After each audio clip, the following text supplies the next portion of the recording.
Tanong lang mga kaibigan, what if lahat ng bagay na gusto mong makuha, no? Whether it's sa bahay, pera, lupa, kotse, savings, travel abroad, business. What if pwede, no? Alam mo bang pwede? And it's possible, mga kaibigan, na lahat ng bagay na binanggit ko sa'yo, posible mong makuha lahat yan, no? Sa pamamagitan ng tinatawag na law of attraction, no? Ito yung isang bagay, mga kaibigan, na napaka-komplikadong i-explain sa inyo. I want you to make your own research about it, no? Pero, law of attraction exists, okay? Para siyang law of gravity, na pag tumalon ka, babagsak ka.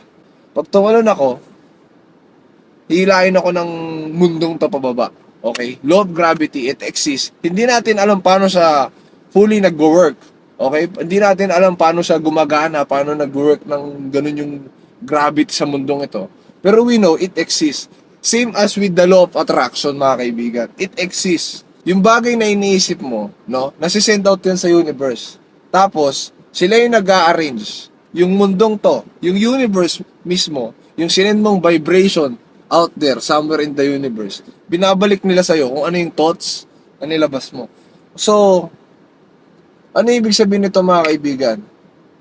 If you want to change your life, you have to change your mind. Okay? I'll start it with that.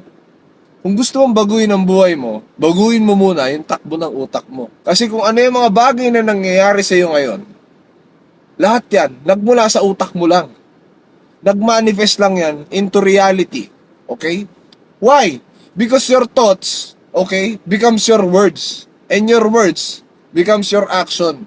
And your action becomes your reality. Kung ano yung mga bagay na inisip mo, magmamanifest yan into real life. Some way, somehow, no? Kasi, yun yung laging tumatakbo sa isip mo. Hindi ka ba nagtataka? Lagi mo sinasabi, pag hiningihan ka, sinasabi mo, wala kang pera. Kaya ang nangyayari, lagi ka talagang walang pera. So kahit wala kang pera, anong gusto ko sabihin, mga kaibigan? So kahit wala kang pera, wag mo sasabihin wala kang pera. Kasi, ganun nag-work yung law of attraction. And that's the same reason why gusto kong sabihin sa inyo, mga kaibigan, na sa akin tong sasakyan na to, at this very moment, no? Niraramdam ko lahat yung aircon, yung feeling. Kasi, mga kaibigan, in order to manifest yung mga bagay, no, into reality, kailangan mo silang hindi basta isipin. Kailangan, alam mo yung parang meron kang excitement sa puso mo na nararamdaman kasi alam mong mapapasayo yung isang bagay.